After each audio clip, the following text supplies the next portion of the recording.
Selamat pagi saudara-saudari yang dikasihi Kristus. Mari kita mengawali hari baru dengan mendengarkan firman Tuhan yang diambil dari Injil Markus bab 2 ayat 23 sampai dengan 28. Tuhan bersamamu. Inilah Injil suci menurut Markus. Pada suatu hari Sabat, Yesus berjalan di ladang gandum, dan sementara berjalan, murid-muridnya memetik bulir gandum. Maka kata orang-orang Farisi kepada Yesus, "Lihat, mengapa mereka berbuat sesuatu yang tidak diperbolehkan pada hari Sabat?" Jawab Yesus kepada mereka, "Belum pernahkah kamu baca apa yang dilakukan Daud ketika ia dan para pengiringnya kekurangan dan kelaparan?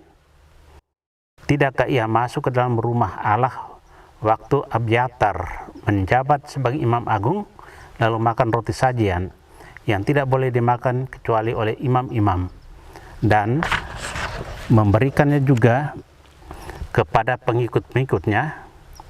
Lalu kata Yesus kepada mereka, "Hari Sabat diadakan untuk manusia, dan bukan manusia untuk hari Sabat. Jadi, Anak Manusia adalah Tuhan atas hari Sabat." Demikianlah sabda Tuhan.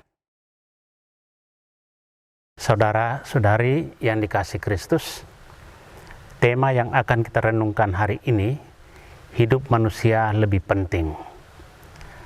Para murid sambil berjalan memetik bulir-bulir gandum untuk dimakan, padahal itu hari Sabat yang melarang orang untuk bekerja.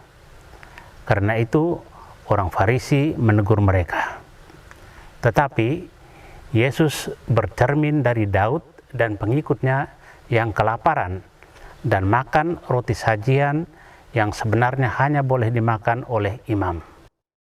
Yesus menegaskan bahwa peraturan dibuat untuk keselamatan manusia, bukan sebaliknya. Hari Sabat diadakan untuk manusia dan bukan manusia untuk hari Sabat.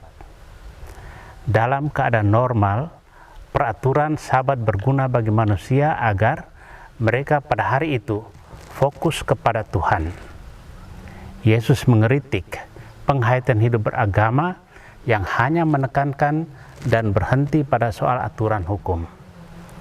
Yesus menghendaki agar hukum itu membantu manusia untuk mewujudkan kasih.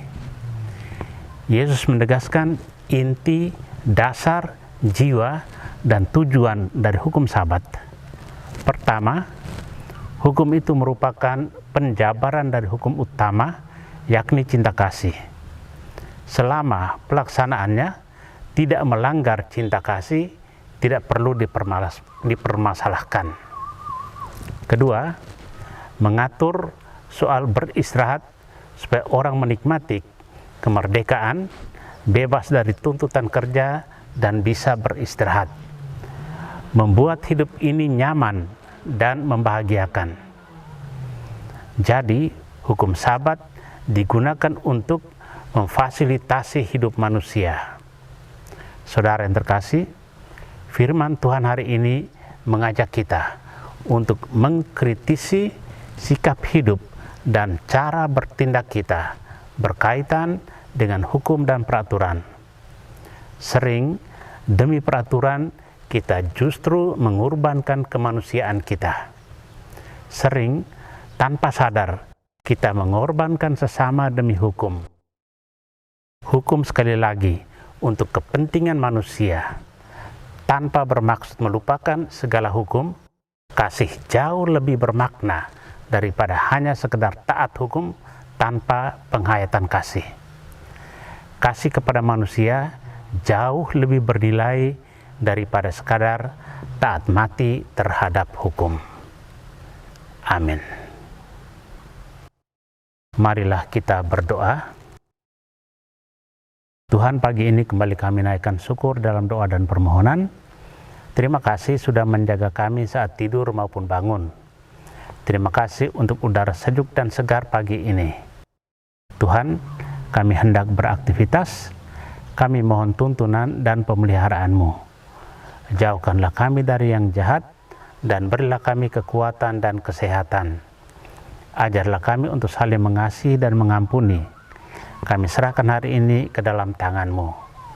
Kristus terang dunia, berkatilah keluarga-keluarga kami, jadikanlah kami alat kasih-Mu, dan pantaskanlah kami menjadi hamba-Mu yang setia. Amin.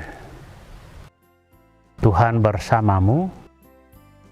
Semoga keluarga kita, orang-orang yang dikasih dan doakan, seluruh aktivitas kita hari ini dilindungi, dibimbing, dan diberkati oleh Allah yang Maha Kuasa, Bapa dan Putra dan Roh Kudus. Amin.